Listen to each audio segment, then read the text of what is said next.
para ser un servidor,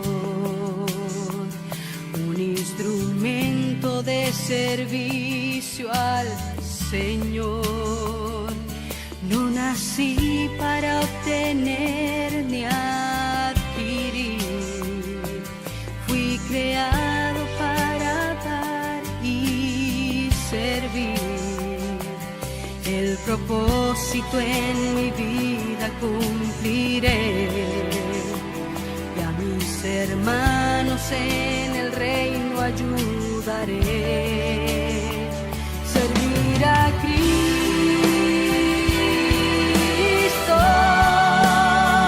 servir a Cristo, el modelo a seguir de servicio, entrega, amor y santidad. Grande es su bondad por Jesucristo,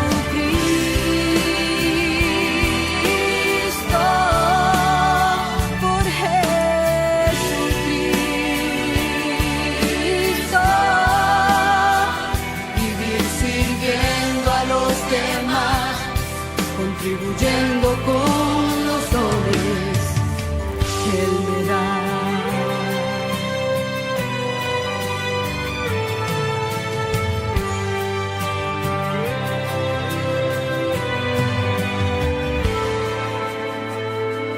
No nací para ocupar un lugar ni un espacio en la esfera terrenal.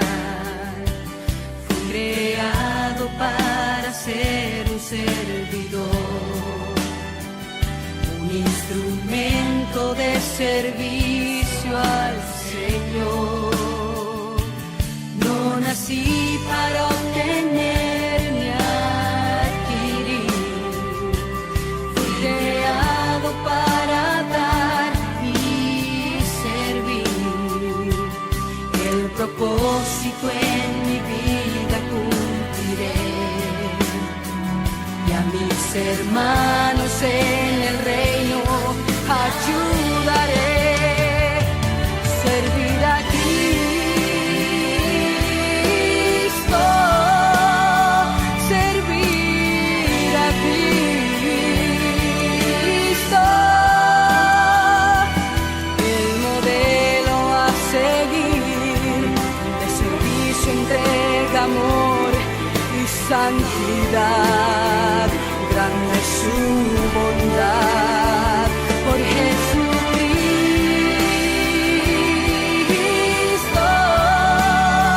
por Jesucristo. Vivir sirviendo a los demás, contribuyendo con los dones que Él me da. Que Él me da.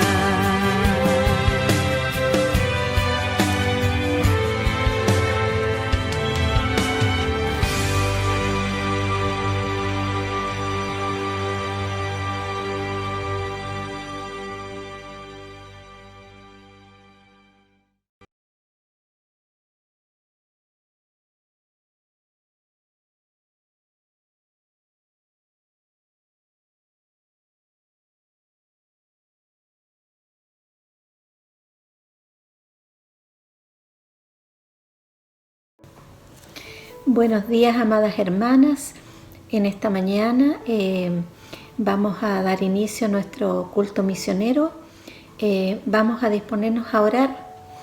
Padre Santo, Dios eterno, en esta mañana estamos en su presencia, un grupo de sus hijas, Señor, unidas, Padre Santo, para adorarle, para bendecirle, para darle gracias, para darle gloria y honra, amado Dios, porque usted ha sido un Dios bueno.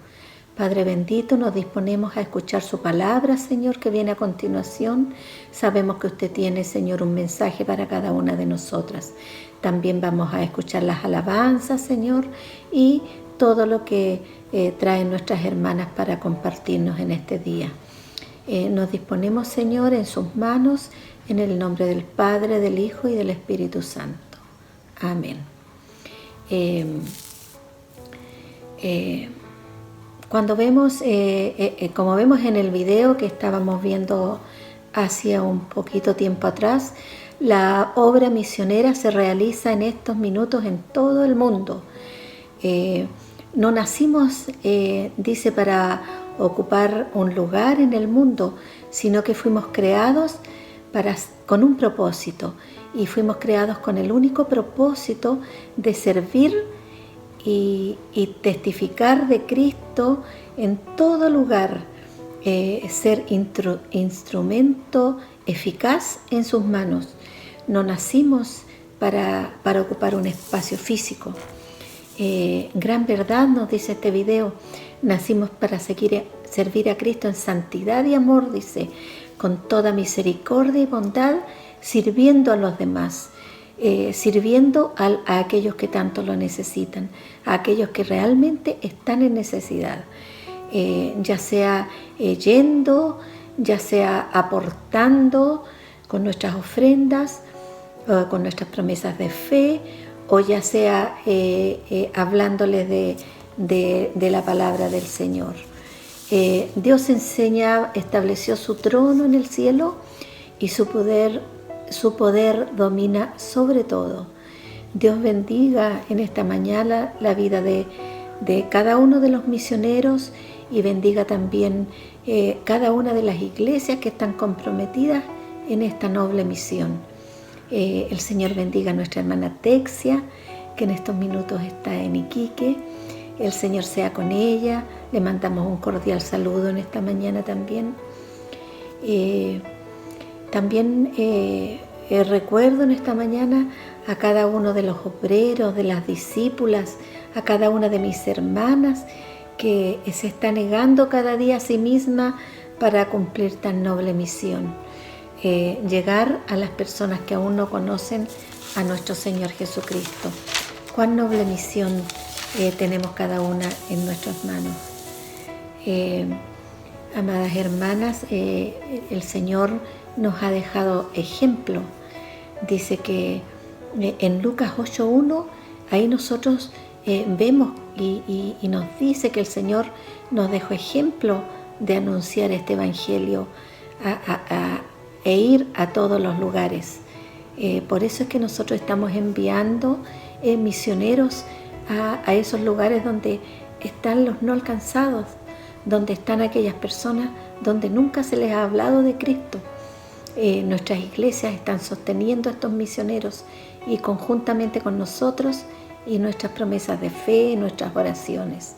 Le damos gracias al Señor por eso. En Hechos 1:8 dice que tenemos el poder para testificar. Tenemos el poder en nuestra vida para testificar de Cristo. Somos testigos de lo que Él ha hecho en nuestras vidas, y el Señor nos insta a que vayamos y contemos todo lo que el Señor ha hecho en cada una de la vida de nosotros, todas sus maravillas que hemos visto en estos tiempos.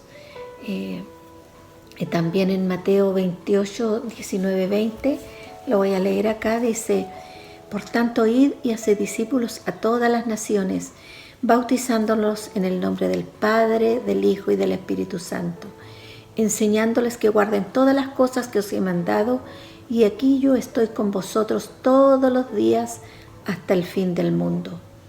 Amén. Aquí el Señor nos ofrece una garantía.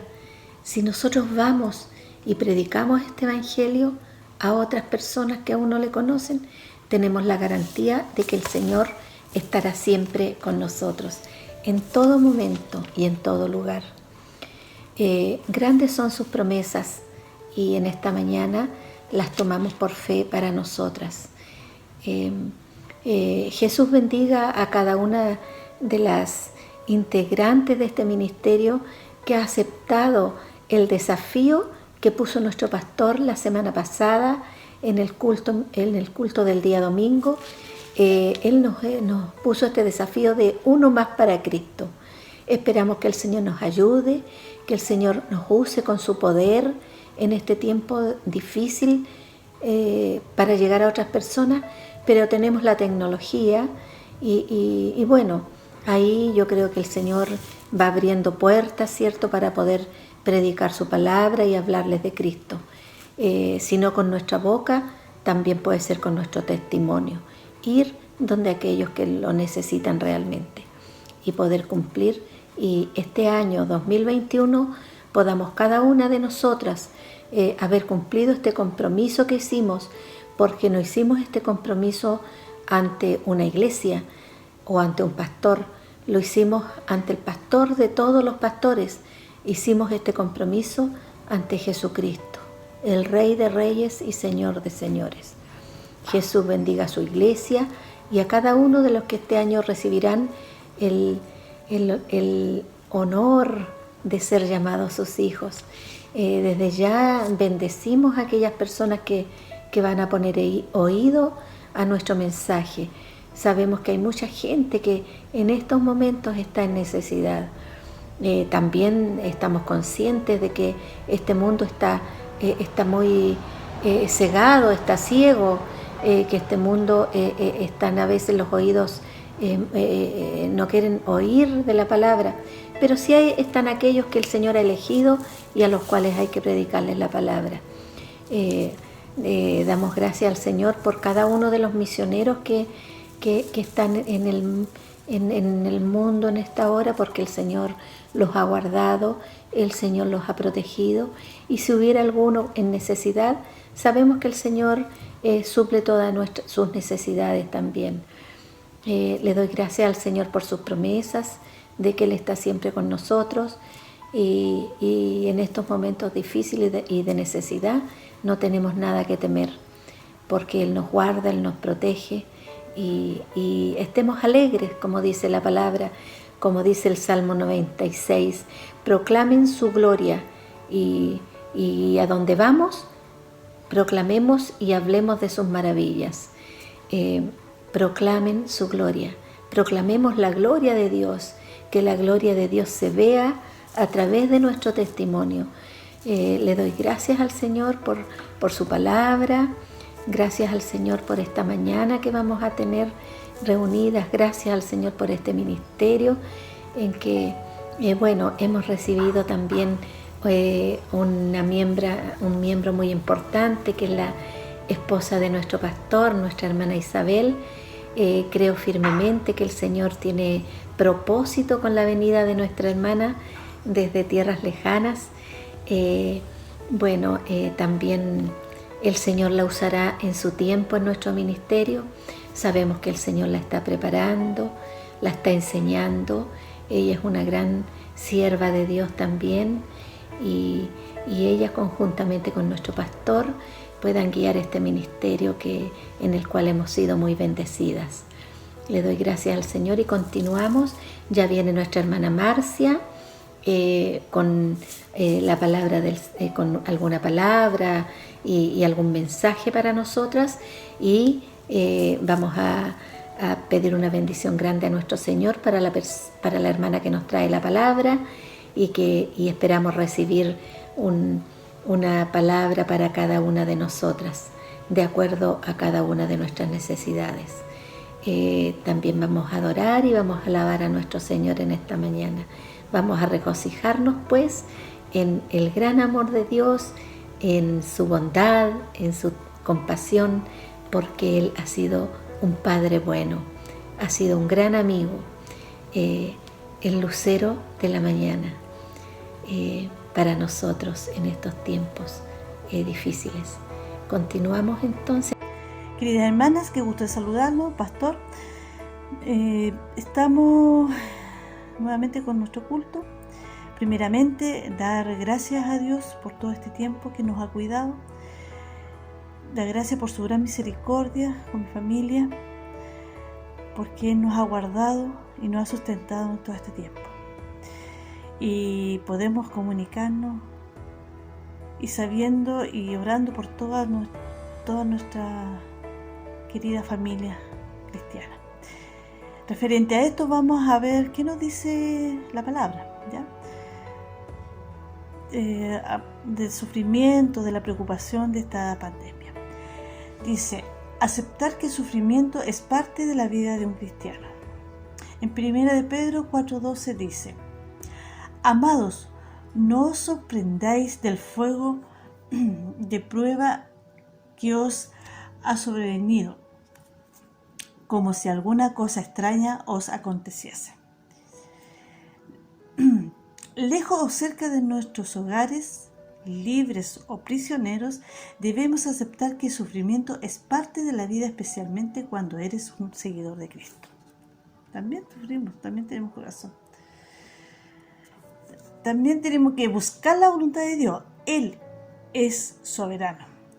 Si alguno quiere venir en pos de mí, niéguese a sí mismo y tome su cruz y sígame.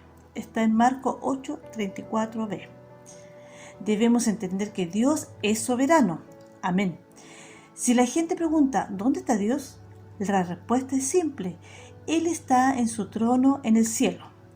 La voluntad de Dios es una de las cosas más difíciles de entender.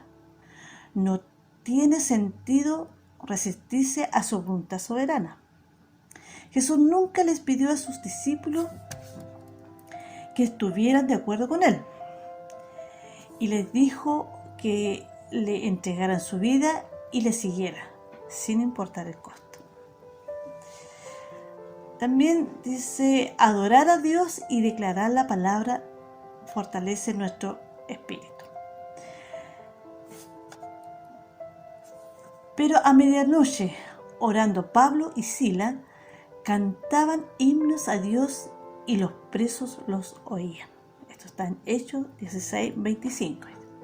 Adorar, cantar, orar, meditar, leer o recitar las Escrituras hacen lo mismo, enfocan tu mente y tu corazón en Jesús. La avalancha de noticias, mensajes sobre el COVID-19 puede deprimirnos fácilmente. Necesitamos aferrarnos a lo que es eterno y verdadero, nuestro Señor Jesucristo, que hemos hecho hasta este tiempo. También encontrar una comunidad secreta o en línea. Si alguno prevaleciere contra uno o dos, le resistirán. Y cordón de 3 dobleces no se rompe pronto. Eclesiastés 4:12. Saber que los demás se preocupan hace una gran diferencia, incluso si no pueden verlos. El aislamiento crea malentendido, causa división y nos hace vulnerables. La primera cosa que el enemigo hace para destruir a un cristiano es aislarlo. Por otro lado, a través de nuestra unidad, Jesús obtiene la gloria. Mantente conectado con el cuerpo de Cristo. Adóralo con tu familia y conéctate con otros hermanos por teléfono o digitalmente. Lo que hemos hecho todo este tiempo. Imagínense si no nos hubiésemos conectado, ¿cómo estaríamos? ¿Cierto? Pero gracias al Señor que nos pone todas las herramientas para poder comunicarnos, nos pone todas las herramientas para poder estar en contacto, en comunión con Él y con nuestra familia. ¿Sí? Dice, buscar la presencia de Dios. Dice, claman los justos y Jehová oye y los libra de todas sus angustias. Cercano está Jehová a los quebrantados de corazón y salva a los contritos de espíritu. Muchas son las aflicciones del justo, pero todas ellas le librará Jehová. Él guarda todos sus huesos, ni uno de ellos será quebrantado. Esto está en Salmos 34, 17, 20. Dios hace cosas especiales en circunstancias extremas. No debemos desperdiciar esta crisis entreteniéndonos en otras. Podemos experimentar a Dios de manera sin precedente, ¿cierto? Buscar siempre la palabra de Dios, no estar en otras cosas, ¿cierto? Porque Él tiene toda la solución. Él tiene el control de toda esta situación.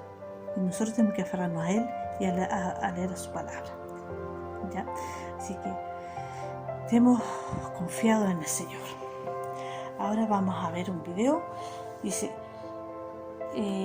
¿sigue siendo en la Gran Comisión una prioridad para la Iglesia? ¿Son los misioneros una prioridad para tu vida? Ya, vamos a ver un video que vamos a comentar. Ese es el llamado transformador. Ese es el llamado que hará de nuestras vidas con propósito, vidas que valga la pena vivir. Hermano, si no te involucras en misiones, habrás perdido no solo el privilegio, habrás perdido el objetivo central, el propósito por el cual Dios nos ha puesto en esta tierra.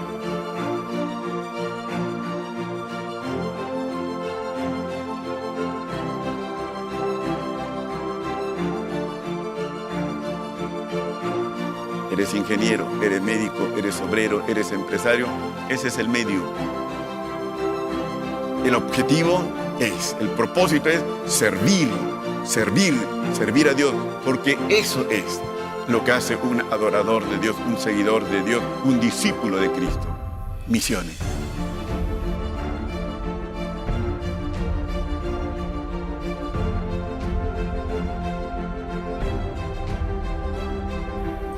Jóvenes, empiecen lo más pronto. Está bien una carrera, está bien buscar el éxito en la vida, no está mal, pero es solo medio. El objetivo, el propósito, la meta es ser un hombre, una mujer, un cristiano, una cristiana que cumple con la misión a la cual Dios lo ha llamado.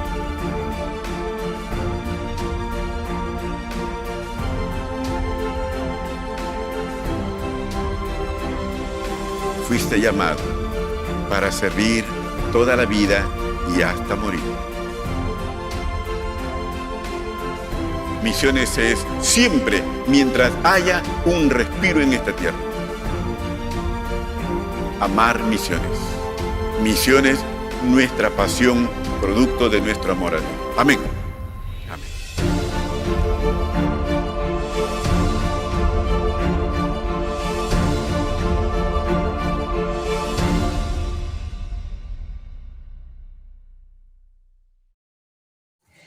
Como hacía la pregunta delante, si sigue siendo la Gran Comisión una prioridad para la Iglesia, ¿son los misioneros una prioridad para tu vida? Bueno, como reflexión podemos despertar y reordenar nuestras prioridades. Que nuestra vida entera esté en Él, hacer discípulos en todas las naciones. Nuestro propósito es ese, nuestro objetivo es que Dios nos ha dado es servir y entregar la palabra de salvación. Esa es nuestra misión en donde quiera que sea. ¿Ya? Donde quiera que sea, eso tenemos como misión. En Mateo 25, versículo 31 dice: cuando el Hijo del Hombre venga en su gloria y todos los santos ángeles con él, entonces se sentará en su trono de gloria. Y serán reunidas delante de él todas las naciones, y apartará los unos de los otros, como aparta el pastor las ovejas de los cabríos.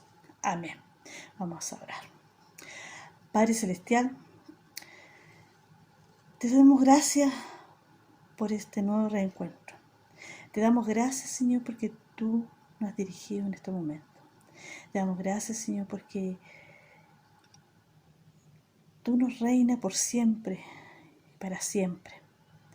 Señor, danos esa sabiduría para poder seguir hablando de tu palabra. Danos, Señor, la fortaleza para poder entregar la palabra donde quiera. Señor, tú eliges tus discípulos. Tú eliges a quién vas a mandar a tierras lejanas. Tú eliges quienes van a lugares que no te conocen. Tú los vas a guiar. Tú los preparas con sabiduría para poder entregar tu palabra. Aquí nosotros apoyamos, porque tú así lo has decidido, porque así tú nos has mandado. Te apoyamos aquí, ya sea por ofrendas, ya sea como oración, y también somos parte de las misiones, entregar tu palabra aquí, dentro de la familia, dentro del vecindario, en cualquier lugar donde estemos nosotros, en nuestro trabajo, en el río, donde salgamos, en nuestras vacaciones, donde todos nosotros tenemos la obligación de hablar de ti. Porque tú, Señor, eres el grande y todopoderoso. Sin ti, Señor, nada somos. Señor, tú mereces la gloria y la honra para siempre. Te doy gracias, Señor, porque tú nos elegiste un día para ser tus hijos. Tú eres Padre de padres, Señor. Te doy gracias, Señor. Multiplica todas las modalidades para poder desempeñar el viaje de estos hombres, de estos hermanos que salen al mundo a predicar tu palabra. Ayúdalo, Señor, susténtalo de cada día, en todos los proyectos. Ayúdalo en cada misión que van a hacer. Yo sé que sin duda tú estás con ellos. Por eso te pedimos a ti, un Padre Todopoderoso, que puedas seguir ayudándolo y protegiéndonos de todos los pormenores que puedan haber. Y también a nosotros también apóyanos, Señor, en tu misión. Señor, te doy gracias, Señor, por este culto. Te doy gracias, Señor, por todas las hermanas que están escuchando, por todas las amigas que nos pueden estar escuchando. Que nuestra misión es hablar de ti. Nuestra misión es poder hablar de tu salvación. Sin ti, Señor, no somos nada. Señor, tú eres grande y poderoso. En esta oración, todos los misioneros son tremendamente importantes para nosotros. Lo ayudamos, Señor, en oración, lo ayudamos en ofrenda, lo ayudamos informando. Te doy gracias, Señor, por poder ayudarlo. Señor, te pido esto en el nombre de Jesús. Amén. Gracias, hermanas, y vamos a continuar con nuestro culto.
Te refleja y el dolor te consume.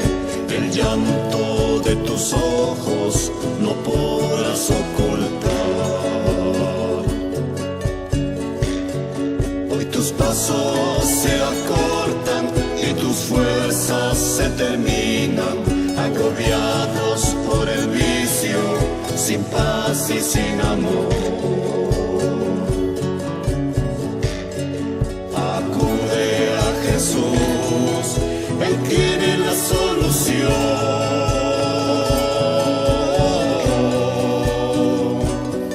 La victoria encontrarás si confías en Jesús, porque Cristo es el camino, la verdad y la vida. Acude a Jesús, Él tiene la solución.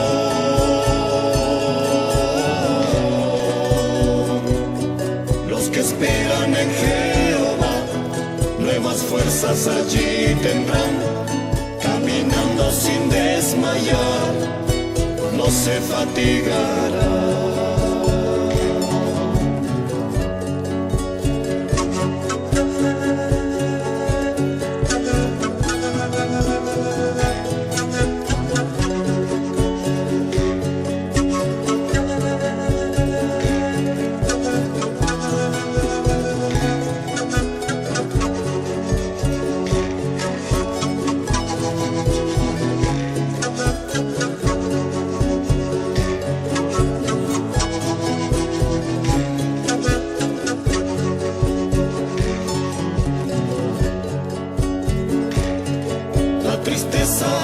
Te refleja y el dolor te consume, el llanto de tus ojos no podrás ocultar. Hoy tus pasos se acortan y tus fuerzas se terminan, agobiados por el vicio, sin paz y sin amor.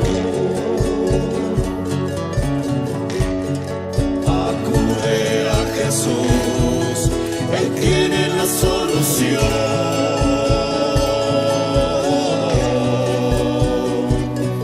La victoria encontrarás si confías en Jesús, porque Cristo es el camino, la verdad y la vida. Acude a Jesús, Él tiene la solución.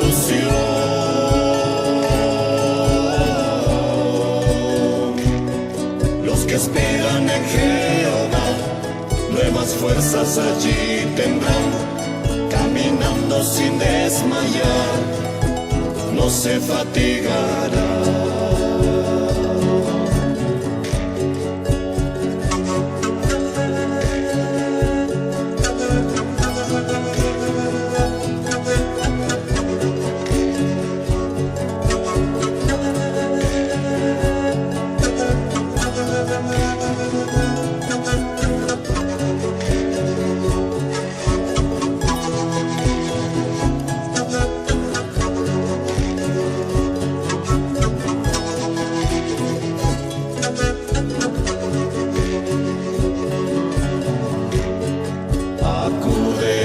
Jesús, Él tiene la solución.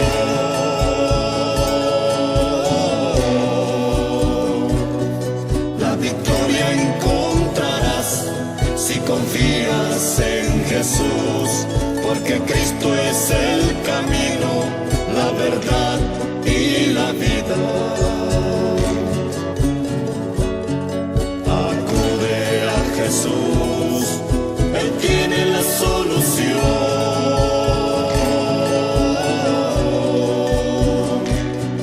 Los que esperan en Jehová, nuevas fuerzas allí tendrán, caminando sin desmayar, no se fatigará.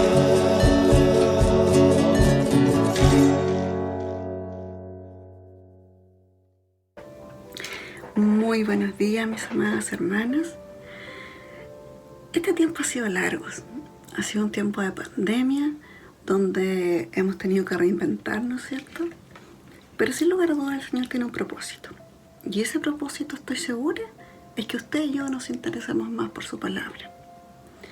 En esta hora le voy a invitar a que oremos, a que nos presentemos delante de nuestro Padre para que el Señor hable.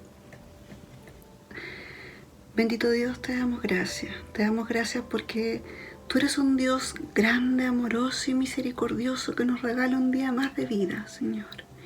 Gracias por eso, Señor. Gracias por la vida de cada una de mis hermanas, Señor, que está escuchando en este minuto, Señor. Padre Santo, yo te pido que tú dispongas corazones, que abras entendimiento, Señor, y sobre todo me dispongo como instrumento tuyo para que tú hagas, Señor. Te lo pido en el nombre del Señor Jesucristo. Amén.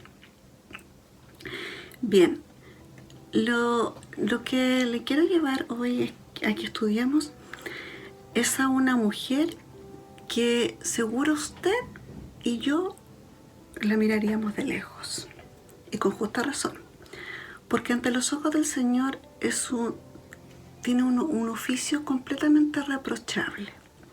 Sin embargo, quiero hacer notar que para Dios no existe una escala del nivel de gravedad de pecados, sino que su palabra dice que todos somos pecadores.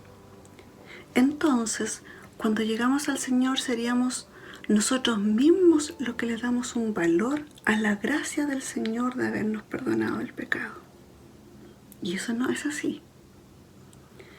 El Señor no tiene una escala de pecado mayor o menor, sino que nosotros mismos somos los que le damos este valor. Entonces, así responderemos con mucha o con poca gratitud. A mayor pecado vamos a tener mayor gratitud del Señor. A menor pecado seguramente va a tener menos gratitud. Sin embargo, la gracia se derramó de igual forma. Y el Señor no la ve diferente. Pero nosotros tenemos una actitud diferente de gratitud ante el Señor. Entonces usted, que antes de convertirse al Señor llevaba una vida caritativa, a lo mejor, sin pecados tan graves, según usted, déjeme decirle que el Señor le entregó el mismo perdón de pecados que a una mujer llena de vicios y con un oficio tan deplorable como es ser una prostituta, y que llegó a los pies del Señor al igual que usted. Porque el Señor lo que ve es un corazón contrito y humillado y el valor del arrepentimiento. Y es ahí donde derrama su gracia. Entonces respóndame usted, ¿qué mujer es más agradecida del Señor? ¿El primer o el segundo ejemplo que yo le he dado?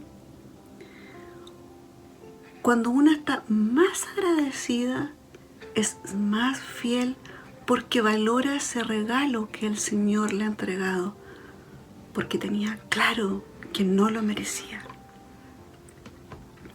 Bueno, la historia que quiero invitarles a revisar y a analizar un poco es la de la ramera Rahab. ¿La has escuchado, cierto? Ella era una prostituta. La Biblia dice que era una ramera. En la antigüedad, algunos estudiosos, ¿cierto?, y fariseos de la palabra, estudiosos de la palabra, trataron de enmascarar un poco su oficio, pero finalmente todo apuntaba a que el Señor necesitaba que todos conocieran su pasado, con un propósito. Y esto tiene que ver con que el Señor no hace excepción en el derramamiento de su gracia. Porque el objeto del Señor apunta a la fe y al real arrepentimiento. Entonces el Señor usa para sus propósitos a quienes menos lo imaginamos. Y este es el caso de Rahab. Para comenzar a introducirla en su historia, quiero que busquen Mateo 1, 5 y 6. Dice: Salmón engendró de Rahab a Boz. Boz engendró de Ruth a Obed, y Obed a Isaí. Isaí engendró al rey David, y el rey David engendró a Salomón, de la que fue mujer de Urías. Y esto es uno del propósitos que existía para esta mujer. Precisamente aquí encontramos un propósito, el propósito de Rahab. Veamos un poco su historia. Volvamos ahora al Antiguo Testamento. Cuando recién aparece Rahab en el relato bíblico, es una personalidad sin nada que destacar. En efecto, es presentada como una ramera que se llamaba Rahab, según Josué 2:1. Si usted la hubiera conocido antes del gran giro de su vida, la habría descrito de inmediato, ¿cierto?, como alguien sin ninguna esperanza.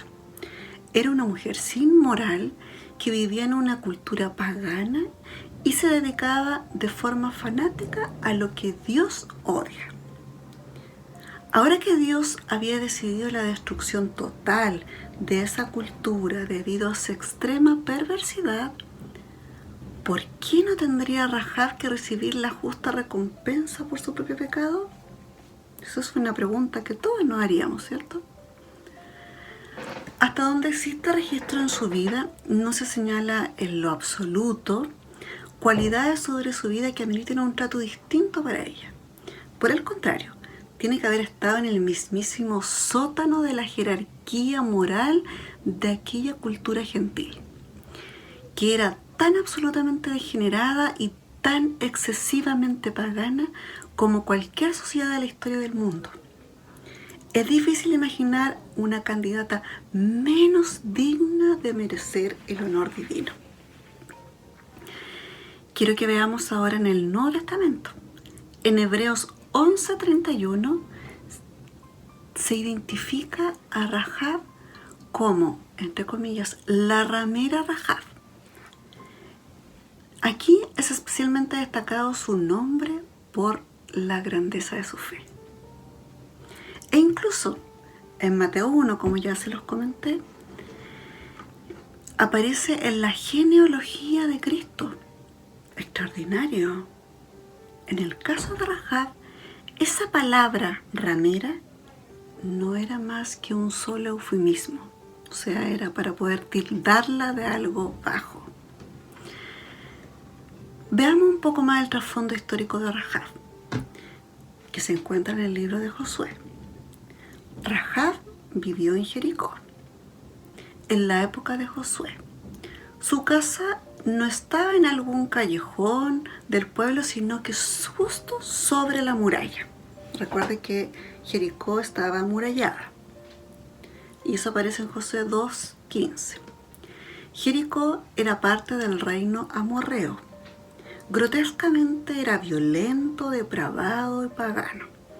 Tanto que Dios mismo lo condenó y ordenó a los israelitas que lo borraran de la faz de la tierra. Y eso aparece en Deuteronomios 20:17. A decir verdad, desde hacía largo tiempo, por lo menos desde la época de Abraham, la cultura amorrea era total y maliciosamente corrupta.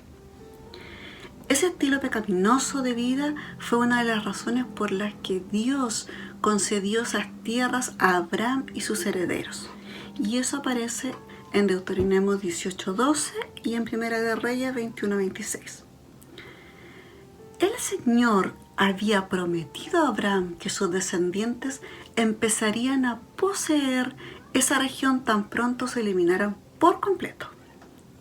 La perversidad de los amorreos, que aparece claramente en Génesis 15:16, era una nación muy perversa. Ese tiempo había llegado entonces ahora. Ahora era el tiempo. Aquella nación malvada había llegado al máximo nivel de tolerancia de Dios y había que ser destruida.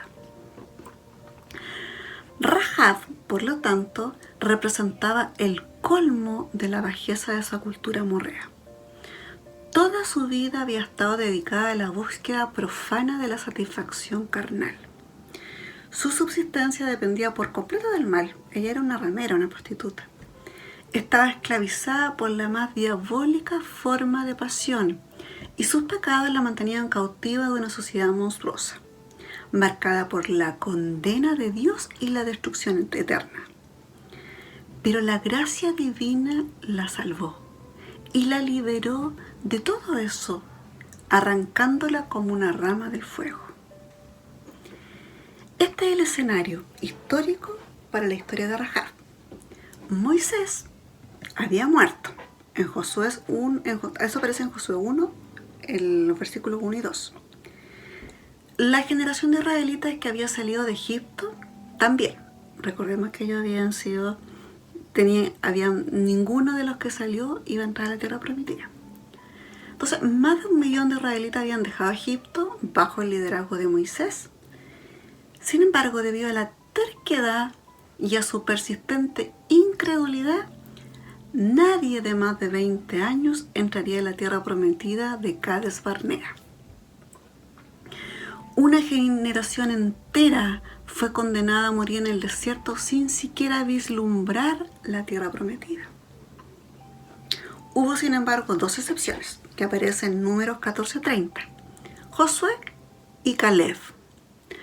Ambos habían explorado juntos la tierra prometida, enviados por Moisés, regresando entusiasmados con las perspectivas que presentaba la nueva patria de Israel.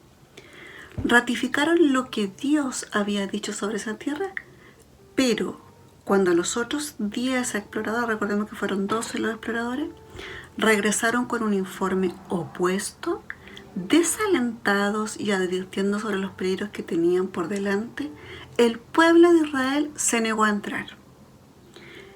Escucharon la incredulidad de los pesimistas más que la promesa de Jehová. De inmediato la nación entera se amotinó contra Moisés y contra Dios. Y eso aparece en Números 13 y 14.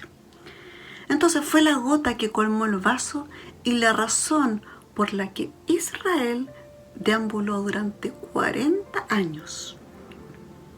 Fue una sentencia divina contra ellos debido a su incredulidad.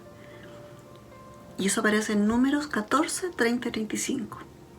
Al final, entonces, esa generación completa, excepto los 2 hombres de fe, que eran Josué y Caleb, fueron sepultados en el desierto.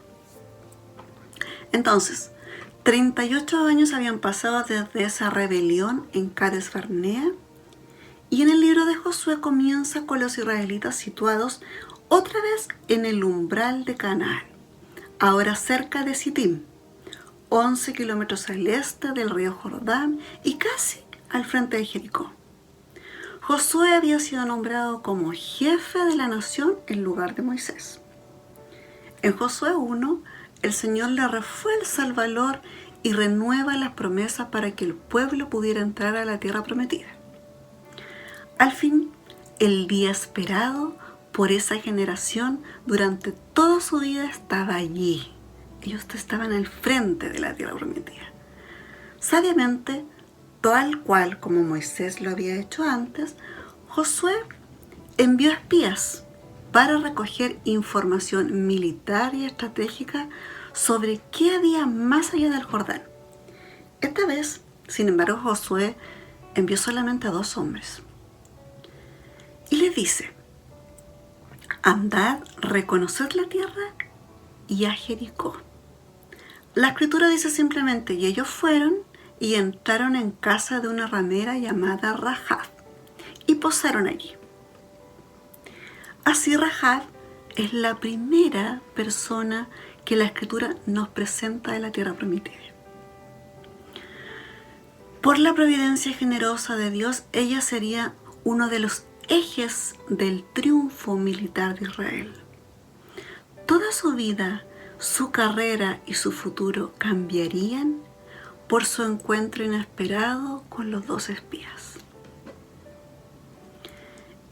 Esta es una increíble confluencia de fuerzas para bien.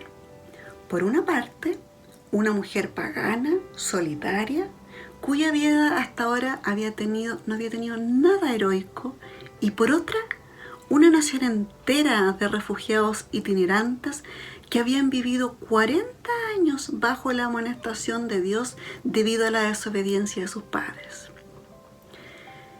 Pero la colaboración de Rahab con los espías fue el comienzo de la caída de Jericó. La derrota de Jericó fue la primera conquista dramática de una de las más grandes historias de campañas militares. En Josué 2, del 1 al 7, relata así lo ocurrido. Josué, hijo de Nun, envió desde Sittim 2 espías secretamente diciéndoles: andad, reconoced la tierra y a Jericó. Y ellos fueron y entraron en casa de una ramera que se llamaba Rahab, y posaron allí. Y fue dado aviso al rey de Jericó, diciendo: he aquí que hombres de los hijos de Israel han venido aquí esta noche para espiar la tierra. Entonces el rey de Jericó envió a decir a Rahab: saca a los hombres que han venido a ti y han entrado a tu casa, porque han venido para espiar toda la tierra. Pero la mujer había tomado a los 2 hombres y los había escondido. Y dijo: es verdad que unos hombres vinieron a mí, pero no supe de dónde eran. Y cuando sabía, se iba a cerrar la puerta, siendo ya oscuro, estos hombres se salieron y no sé a dónde han ido. Seguidlo a prisa y los alcanzaréis.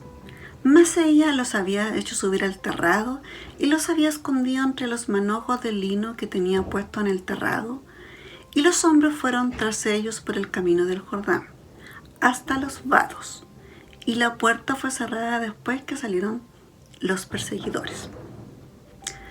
Josué deliberadamente mantuvo en secreto el trabajo de los espías. Al parecer ni siquiera los israelitas oyeron hablar de esta misión. Los exploradores tenían que reportar a Josué, no a la nación. Josué no quería su opinión para que el pueblo discutiera si cruzaban o no, o si retrocedían por miedo. No cometería ese error otra vez. En opinión general, Israel había llegado a un camino sin salida, y esto les había costado casi 40 años. Josué entonces estaba asumiendo la función de un comandante decidido. Evaluaría el informe de los espías personalmente y decidiría, con la ayuda del Señor, no con el voto del pueblo, la forma que su ejército procedería. Jericó estaba ubicada estratégicamente en el comienzo de 2 rutas principales de las montañas circundantes, ¿ya? La del suroeste llevaba a Jerusalén y la del noroeste a Jai y más allá a Betel. La conquista de Jericó le daría a Israel un importante punto de apoyo para poner el pie en toda la tierra prometida. Era el punto de inicio. No les preocupaba que Jericó estuviera fuertemente fortificada. La tarea de los espías era evaluar esas fortificaciones e informar a Josué. Entonces entrarían a la ciudad amurallada por cualquier medio y buscarían dónde permanecer en la noche sin despertar sospechas. Jericó era una ciudad grande y los visitantes iban y venían todo el tiempo y entraban por la puerta, ¿cierto? Entonces seguramente los espías se la arreglaron para entrar de alguna forma a la ciudad antes que cerraran las puertas de noche. Una vez dentro, el lugar ideal para alojar sería una posada o una casa sobre la misma pared. Desde allí podrían evaluar las defensas de la ciudad, ¿cierto? Y una buena manera para evitar sospechas o atraer excesivamente la atención sería encontrar un distrito sórdido donde todos comprenderían la necesidad de discreción. Su búsqueda los condujo a Rahab, una ramera que era lo suficientemente próspera para tener una casa en un sitio privilegiado sobre los muros. Eso era una situación de prosperidad. Recordemos que ella ganaba mucho dinero con su oficio. Tanto ella como su casa probablemente eran muy conocidos, ¿cierto?, en Jericó. Había allí una situación ideal para los espías. Es muy probable que les abriera la puerta, ¿cierto?, sin preguntar quiénes eran. En su negocio era esencial la confidencialidad. Debe haberle dado la bienvenida y haberlas invitado, ¿cierto?, a entrar rápidamente como lo hacía con sus clientes. Por cierto, los israelitas no tenían ese propósito, ¿cierto?, propósito inmoral. Quizás eso debe haber sido el primer voto de confianza que tuvo ella. No estaban obviamente ahí para usarlo o abusar de ella. ellos iban con un propósito completamente diferente. Eran serios, estaban sobrios y no parecían asustarla, ¿cierto? Presumiendo que la trataron con mucha dignidad, ¿cierto? Y respeto mientras hacían un reconocimiento cuidadoso de la ciudad. Sin duda le explicaron quiénes eran, ¿cierto? Y es casi seguro que le habrán dicho algo de Jehová.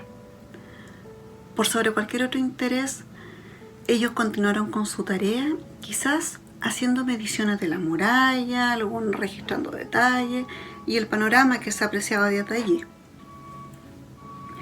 La casa de Rahab era perfecta para sus propósitos. El puesto permitía mirar de cerca la muralla, que era la defensa principal de su ciudad, pero la ubicación también era perfecta porque era rápido huir de ahí.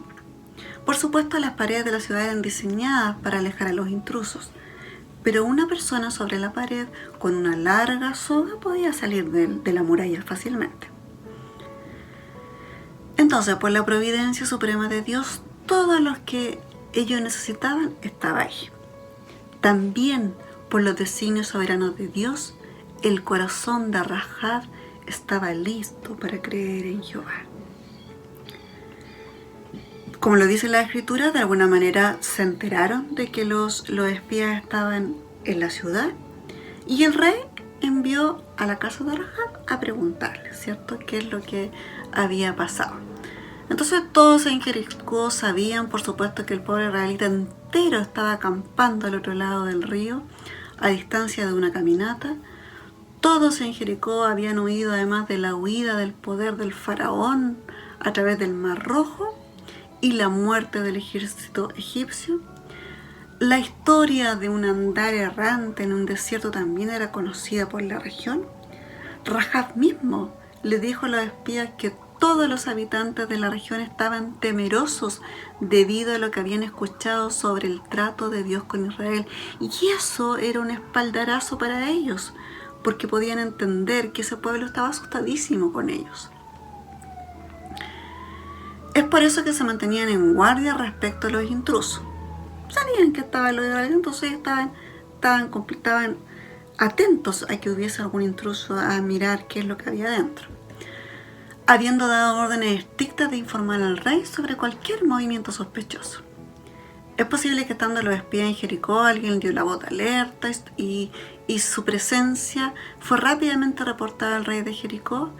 La información incluía los detalles exactos respecto de dónde habían ido, de manera que el rey envió mensajeros de casa a Rahab. Aquí es donde Rahab nos sorprende completamente. Recuerde, ella se ganaba la vida vendiéndose en propósitos malvados. Ella podría haberse tenido una buena recompensa por haberlos delatado. Sin embargo, no lo hizo. Es más, los ocultó. Dio una información falsa a los soldados, salvándoles así la vida, aunque eso los expuso a un alto riesgo. Obviamente los representantes del rey sabían que los espías habían estado en su casa. Cuando fueron incapaces de encontrar alguna evidencia de que los hombres habían dejado la ciudad realmente, lo más probable es que volvieran a interrogar a Rahab. Ella puso su propia vida en peligro para proteger a los extranjeros. Su repentina expresión de fe, por lo tanto, no solo es inesperada, sino que parece correr en sentido contrario al instinto de que por lo general motivaría a una mujer como ella. Las acciones de Rahab para proteger a los espías envolvían una mentira. ¿Eso fue justificado? Al elogiarla por su fe, ¿la Escritura también excusa sus métodos? Personas correctas han argumentado sobre esa pregunta desde los comienzos de la historia rabínica. Pero enfrentémoslo. Ella dijo una mentira. No es una pregunta fácil entonces. La Escritura dice: los labios mentirosos son abominación a Jehová, por lo que hacen verdad, pero los que hacen verdad son su contentamiento. Eso aparece en Proverbios 12:22. Dios no puede mentir, de acuerdo a Tito 1:2, Números 23:19 o 1 Samuel 15:29. Y por lo tanto, Él no puede condonar o autorizar una mentira. Algunos han tratado de argumentar de que debido a las circunstancias se trató de técnicamente una mentira o una treta militar, una artimaña legítima diseñada para engañar o burlar al enemigo. Otros argumentan incluso que la mentira es aceptable si el motivo es un bien superior. Tal acercamiento situado a la ética está lleno de problemas muy serios. No veo la necesidad de justificar la mentira de Rahab. ¿Era necesario para un bien mayor? Por cierto que no. Habría sucedido lo mismo con Sadrach, Mesach y Abednego. Podrían haberse librado del castigo mintiendo y haber sostenido convincentemente que era por un bien mayor. Pero no hay bien más grande que la verdad. Y la causa de la verdad nunca puede ser puesta al servicio de la mentira. Sadrach y sus amigos dijeron la verdad. Y en realidad usaron la oportunidad para glorificar el nombre de Dios. Y Dios fue capaz de salvarlos incluso del horno. Sin duda que Él podía salvar a Rahab y a los espías sin necesidad de una mentira. Pero ese no es el punto en la historia de Rahab. No hay necesidad de una inteligencia racional para justificar su mentira. La Escritura nunca elogia la mentira. Rahab no es aplaudida por su ética. Rahab es un ejemplo positivo de fe. En ese momento su fe nacía recién, débil, ¿cierto? Y con necesidad de nutrientes y de crecimiento. Sus conocimientos de Jehová eran escasos. Muy posiblemente no tenía conocimiento del valor que el Señor asigna a la verdad. Mientras tanto, ella era un producto de una cultura corrupta donde la ética era prácticamente inexistente. En su sociedad y especialmente en su profesión, mentir era un estilo de vida. La manera como respondió es justo la que podríamos esperar de un nuevo creyente bajo ciertas circunstancias. El punto es que la fe de Rahab, aún sin desarrollo inmediato, dio frutos de acción. Y eso aparece en Hebreos 11:31. Dice, recibió a los espías en paz. Quiere decir que no solo los escondió, sino que también abrazó implícitamente su causa. De este modo confió todo su futuro al Dios de ellos. Y la prueba de su fe no fue la mentira que dijo, sino el hecho que recibió a los mensajeros y los envió por otro camino. Eso aparece en Santiago 2:25. Cuando podría haber delatado por dinero, la mentira no es lo que hizo que su acción fuera notable. Fue que renunció a una recompensa fácil, se puso en peligro y se jugó el todo por el Dios de Israel. Nada sino la fe podría haber hecho un tan dramático e instantáneo cambio en el carácter de tal mujer.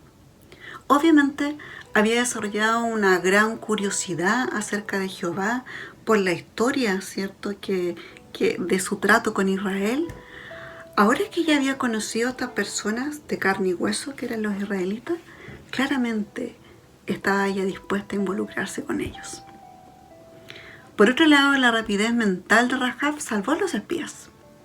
El relato sugiere que ella ocultó rápidamente a los hombres después que los mensajeros del rey llamaron a su puerta y preguntaron por los espías. Escuchó el pedido. Entonces tomó a los dos hombres y los escondió. Antes de dar una respuesta, eso dice en Josué 2, 3 y 4. La velocidad e ingeniosidad de su plan para esconderlos sugiere que tenía cierta experticia en este tipo de situaciones. Seguramente había mujeres celosas que iban a buscar a los hombres y ella los escondía rápidamente, ¿cierto? Y lo más probable que estos manojos de lino que existían en su techado también tenían ese propósito. También mantenía una cuerda, que lo más probable tiene que haber sido con el propósito que yo les comento. Entonces, no había duda que en el pasado había organizado escapes similares, aunque por razones diferentes. Esta vez el escondite sirvió para un propósito alto y santo. Presumiblemente los mensajeros del rey registraron la casa y al no encontrar lo que buscaban, se lanzaron tras el falso sendero cierto y rastro que los llevó hasta los vados del Jordán. Después de que no había duda que los mensajeros del rey se habían ido, Rahab volvió al terrado para hablar con los espías.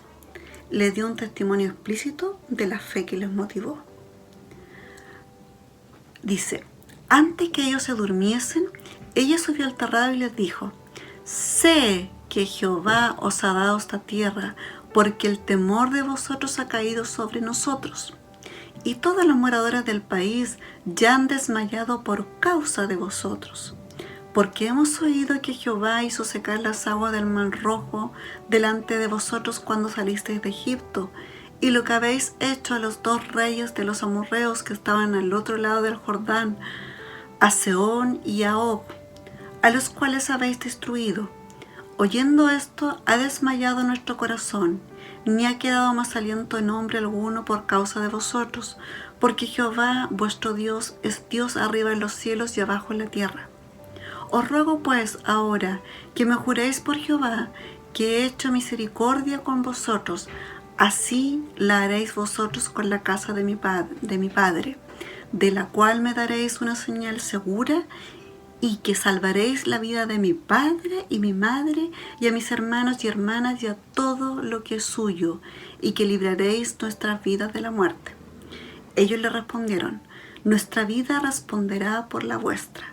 Si no denunciaréis este asunto nuestro, y cuando Jehová nos haya dado la tierra, nosotros haremos contigo misericordia y verdad. Entonces ella los hizo descender por una cuerda por la ventana. Eso aparece en Josué 2, del 8 al 15. Nótese que la fe de Rahab estuvo acompañada por un temor. No hay nada malo en eso. Sin duda, en Salmo 111, 10 dice, el principio de la sabiduría es el temor de Jehová. En el caso de Rahab, el temor fue en parte lo que motivó su fe. Ella había escuchado poderosas evidencias de la supremacía del Señor sobre Egipto.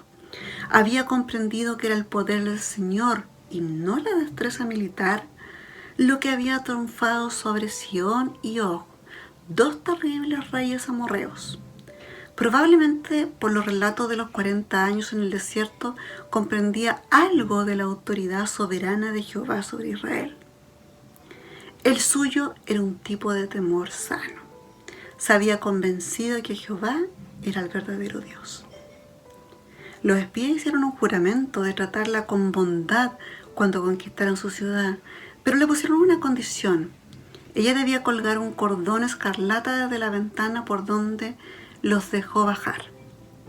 Esto señalaría su casa a la vista de todo Israel y nadie del interior sería sacado de allí cuando Jericó cayera. Después de hacer un acuerdo solemne de proteger la familia de Rahab y sellar su promesa con un juramento, los espías descendieron al amparo de la oscuridad por medio de la soga hacia el valle fuera de las murallas de Jericó. Rahab les había aconsejado que se escondieran en las montañas durante 3 días hasta que el rey cesara la búsqueda, y así lo hicieron. Las escrituras dicen, y caminando ellos llegaron al monte y estuvieron allí 3 días, hasta que volvieron los que lo perseguían. Y los que los persiguieron buscaron por otro camino, pero no los hallaron. Cuando los hombres regresaron donde Josué, su informe contrastaba del todo con la información que los 10 espías incrédulos habían traído a Moisés hace casi 40 años atrás. Exactamente era lo que Josué esperaba escuchar. Jehová ha entregado toda la tierra en nuestras manos, y también todos los moradores del país desmayan delante de nosotros. Para mucha gente la victoria milagrosa de Israel sobre Jericó es un relato familiar. Usted lo ha escuchado, está en las clases dominicales, ¿cierto? En este caso Dios intervino resueltamente de una manera tan clara que no dejó dudas a nadie en Canaán que estaba luchando por Israel. Él demolió las enormes murallas sin ningún recurso militar. Esto no fue un sismo casual. Para demostrarlo, ¿cierto? Dios hizo que los israelitas marcharan, ¿cierto?, alrededor de la ciudad con el arca del pacto por 6 días consecutivos. Y el 7º día marcharon alrededor de la ciudad 7 veces. Hicieron sonar el cuerno de un carnero y gritaron. En un instante, los muros de la ciudad se vinieron abajo. Todo excepto la parte de la muralla donde estaba Rahab. Entonces Josué les dijo a sus hombres que destruyeran todo y sacaran a Rahab y su familia, en el fondo dando respuesta a la promesa que se había hecho. Más tarde dice el mismo Josué, seguramente en el libro de Josué aparece, dice, y también sacaron a toda su parentela y los pusieron fuera del campamento de Israel, y agrega, y habitó ella entre los israelitas hasta hoy. Quiero que pongamos atención en eso. Rahab es un ejemplo hermoso del poder transformador de la fe. Aunque tenía mínimas ventajas espirituales y pocos conocimientos de la verdad, su corazón estaba entregado a Jehová. Arriesgó su vida, dejó de comportarse de una manera en que no honraba a Dios y se alejó de todo lo que no fueran miembros de su familia más cercanos. Recordemos que solamente se llevó a los que vivían con ella. De ese día en adelante vivió una clase de vida totalmente diferente como un verdadero héroe de la fe. Mismo Josué dijo, y vive hasta el día de hoy con ellos, por lo tanto debe haber vivido de una manera piadosa. En Hebreos 11 tiene un lugar de honor al lado de algunos hombres notables de fe. Después de la descripción de la caída de Jericó, en Josué 6, a Rahab no se le vuelve a mencionar en ningún libro del Antiguo Testamento. Por supuesto, cuando Josué notó que Rahab todavía vivía en Israel, probablemente habían pasado muchos años de la destrucción de Jericó. Al parecer ella vivió su vida en silenciosa dignidad y gracia en medio del pueblo de Dios. Había cambiado completamente la clase de mujer que había sido una vez. Fue, y todavía lo es, un símbolo viviente del efecto transformador de la fe salvadora. Y ese es el mensaje principal de su vida. De hecho, cuando nos volvemos a encontrar con Rahab en las páginas de la Escritura, es en el Nuevo Testamento. Su nombre es mencionado 3 veces. Por su fe en Hebreos 11:31 y además en Santiago 2:25 se presenta como un ejemplo de fe tanto para los hombres como para las mujeres. En particular, Santiago cita su caso para mostrar que la fe produce acción. Sin embargo, lo más asombroso de Rahab es que aparece en el primer párrafo de la primera página del primer evangelio del Nuevo Testamento. Mateo comienza el relato de la vida de Cristo con una larga genealogía trazando una línea de linaje completa de Jesús desde la época de Abraham. El objetivo de Mateo es demostrar por el linaje de Jesús que él calificaba para ser el simiente prometido de Abraham y que era también el legítimo heredero del trono de David. Allí, en la lista de los antepasados de Jesús, encontramos inesperadamente el nombre de Rahab. Y vuelvo al inicio. Salmón engendró de Rahab a Boz. Boz engendró de Ruth a Obed y Obed a Isaí. Es muy inusual que las mujeres sean nombradas en alguna genealogía. Sin embargo, Mateo menciona a 5 mujeres y entre ellas a Rahab. Rahab fue redimida no a causa de sus obras meritorias que hizo, no se ganó el favor de Dios por una buena acción. Recuerde que ella hizo lo correcto, dando refugio a los espías. Ella estaba moralmente contaminada por la manera en que vivía. Ella mintió, pero no se nos la presenta como un ejemplo del poder del trabajo humano. No es una lección sobre cómo mejorar mediante la autosuperación. Es un recordatorio que Dios, por su gracia, puede redimir incluso la vida más horrible. Rahab es extraordinariamente precisa porque recibió la gracia del Señor. No hay necesidad de reinventar su pasado para tratar de que parezca menos pecadora. El hecho preocupante de lo que fue alguna vez solo magnifica la gloria de la gracia divina, que hizo de ella la extraordinaria mujer que llegó a ser. Esa es, después de todo, la lección de su vida. Maravilloso, ¿cierto? Como el Señor tiene propósitos diferentes para cada una. Yo les invito a orar y agradecer al Señor por su palabra, por la maravillosa lección que nos ha dado. Bendito Dios, te damos gracias por tu palabra. Gracias, Señor, porque tú has mostrado, Señor, de que a pesar de lo indigna que podemos ser, Señor, tú estás ahí. Tú estás ahí para darnos una mano y redimirnos, Señor, solamente por tu gracia. No por nuestras obras ni por nada de lo que nosotros hagamos, sino que tú estás ahí, Señor, para que escucharnos y recibirnos tal cual como somos, Señor. Solo, Señor, poniendo nuestro corazón humillado ante ti, Señor, arrepintiéndonos de todo. Gracias, Señor, por tu maravillosa palabra, Señor. Gracias, Señor, porque tú eres bueno, Señor. Gracias, Señor, por todo. Amén. Bien, hermanos, me despido y espero que nos podamos ver en una pronta oportunidad. Chao, chao.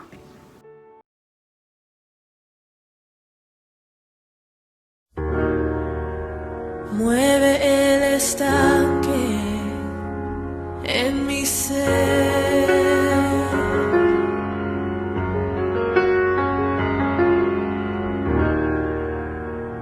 Úneme a tu río, dame vida.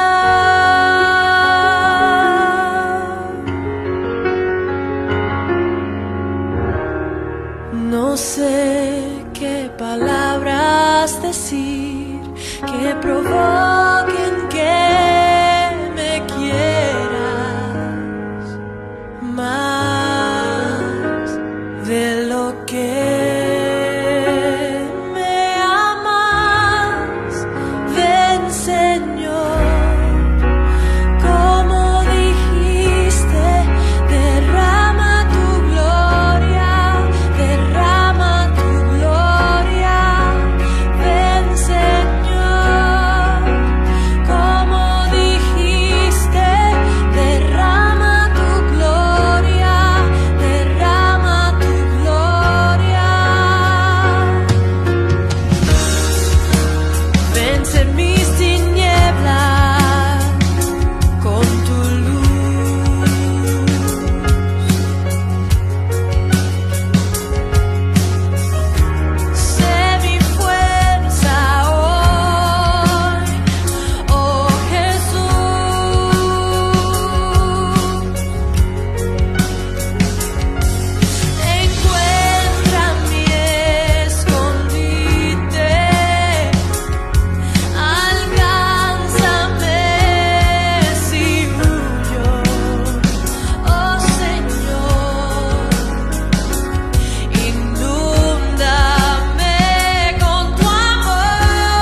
Bueno, amadas hermanas, hemos escuchado la palabra del Señor, hemos sido bendecidas en esta mañana y ya vamos terminando, continuando con este culto. Vamos a proceder a orar por los enfermos y las peticiones de cada una de nuestras hermanas y hermanos. Vamos a orar por los enfermos de COVID, por la familia Delgado Torres, por el pastor Moisés Díaz, por el hijo de la hermana Rocío, Gabriel. Vamos a orar por los pastores de Bolivia, Mogollón y Figueroa, por el hermano de nuestro hermano Mario Silva. También tenemos enfermos de cáncer. Vamos a orar por Fernando López, que es un pastor de nuestras iglesias, por las hermanas Pilar Vargas, Rosana, Mariela Cancino, Marta Garrido, Andrea Urrutia, Lucy Vergara y por nuestro hermano Atila. Vamos a orar también por otras enfermedades de nuestros hermanos, por la hermana Cecilia Cancino, por el hermano Luis Sangüesa, por Iván Sangüesa, por María Díaz, por la hermana Rebeca y por la hermana Victoria. También vamos a orar en esta mañana por los niños, por Lía Pino, Florencia, Iván Franco, Joaquín, Magdalena, sobrina de la hermana Marcela Cruz, Fernandita, por su hermano y su cuñado, que ellos están sufriendo mucho por la enfermedad de su hijita. Pedimos también por los pastores de todas las iglesias, por sus familias, por el ministerio de pastores, para que Dios les dé un descanso y para que tengan claridad y mucha sabiduría en el desempeño de su liderazgo. Al igual oramos para que Dios los guarde de las acechanzas del enemigo. Reprendemos todo espíritu de crítica que entorpezca su ministerio. La sangre de Cristo los cubra y proteja de toda maldad. Dios les dé fortaleza a nuestros pastores de nuestra iglesia y especialmente a nuestro pastor Luis para enfrentar situaciones difíciles y derrame bondad y misericordia en sus corazones para que puedan sostener la iglesia y los miembros, cada uno de ellos, a través de su Santo Espíritu. Oramos por Tamara Navas, ella necesita un trasplante de riñón. Pide oración nuestra hermana Paulina. Vamos a orar.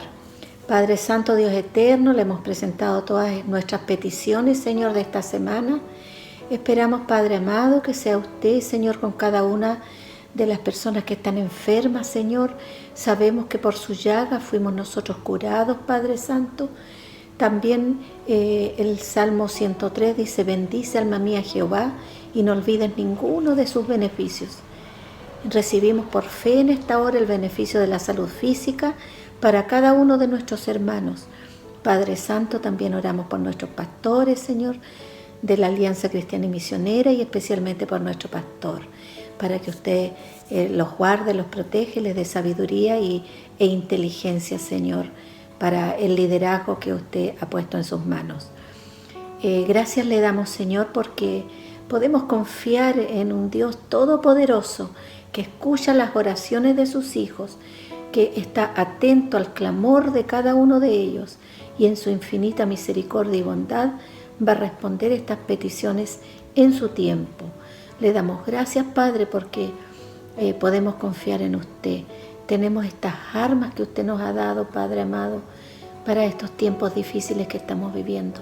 También quiero pedirle por todos los enfermos de COVID de este mundo, Señor, para que sea usted, Señor, librándolos, protegiéndolos, Señor, y que podamos llegar pronto a feliz término, Señor, con esta epidemia que nos está quejando, Señor. Padre bendito, todo esto se lo pedimos, Padre, en el nombre del Padre, del Hijo y del Espíritu Santo. Bueno, queridas hermanas, vamos a despedir nuestro culto también en esta mañana. Le damos las gracias a cada una de ustedes que ha estado atenta a cada una de las oraciones y se ha hecho partícipe también, y a cada una y por cada una de las personas que participaron, que nos trajeron la palabra del Señor. Le damos gracias y nos disponemos en esta semana a seguir orando y cumpliendo con nuestros deberes cristianos. Le damos gracias a todos y cada una y que el Señor me las bendiga mucho, mucho.